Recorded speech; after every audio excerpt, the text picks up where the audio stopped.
Assalamualaikum dan salam sejahtera. Saya Siti Nurdiati Zaidi dalam Dunia 11 pagi. Agensi Tenaga Atom Antarabangsa IAEA menggesa zon keselamatan diwujudkan di sekitar kawasan loji nuklear Zaporizhia selatan Ukraine. Dalam laporannya selepas menghantar pasukan pemeriksa ke loji berkenaan minggu lalu, IAEA memaklumkan terdapat keperluan mendesak agar zon tersebut diwujudkan. Ia bagi mencegah bencana nuklear akibat serangan berterusan tentera.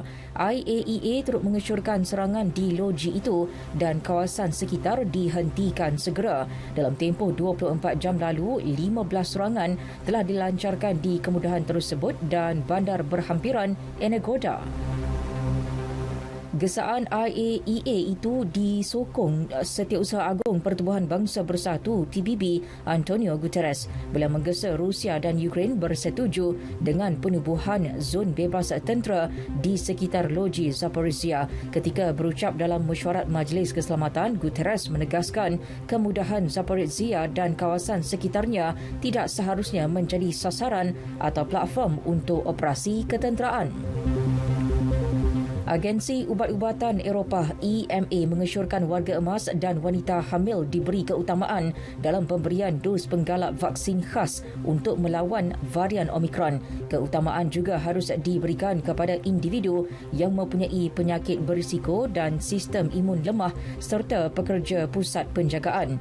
EMA dan Pusat Kawalan dan Pencegahan Penyakit ECDC dalam kenyataan bersama menyebut pemberian dos berkenaan kepada pekerja kesihatan pula boleh dipertimbangkan sekiranya berlaku gelombang baharu COVID-19. EMA minggu lalu meluluskan penggunaan vaksin Pfizer-BioNTech dan Moderna bagi menentang virus asal COVID-19 dan subvarian BA1 Omicron.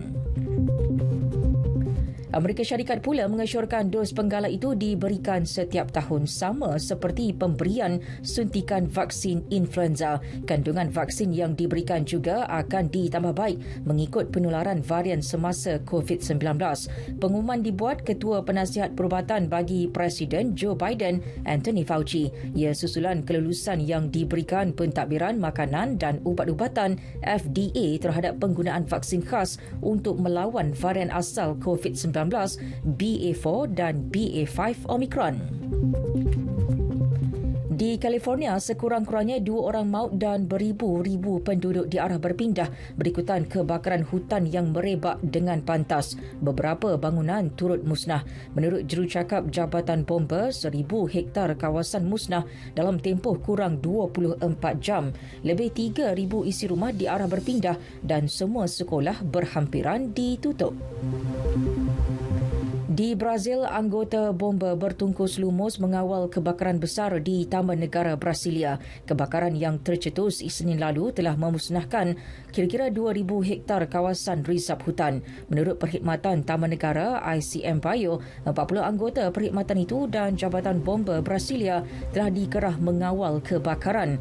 Brasilia merekodkan suhu lebih 30 darjah Celsius dan tidak mengalami hujan selama 122 hari. Beralih ke perkembangan sukan bola sepak Liga Juara Eropah, klub gergasi England Chelsea dikejutkan dengan kekalahan 0-1 kepada Dinamo Zagreb dalam aksi pertama kumpulan E awal pagi tadi. Gol tunggal dijaringkan penyerang Mislav Orsic pada minit ke-13, manakala perlawanan antara FC Salzburg dengan AC Milan berkesudahan seri 1-1. Dalam saingan kumpulan F, juara bertahan Real Madrid mudah menumbangkan Celtic 3-0. Keputusan lain, Shakhtar Donetsk menumpaskan RB Leipzig 4-1. Manchester City meraih mata penuh dalam saingan kumpulan G mengatasi Sevilla 4-0. Borussia Dortmund menang 3-0 ketika menerima kunjungan FC Copenhagen di Signal Iduna Park. Manakala perlawanan tumpuan kumpulan H, Paris Saint-Germain PSG mengetepikan Juventus 2-1.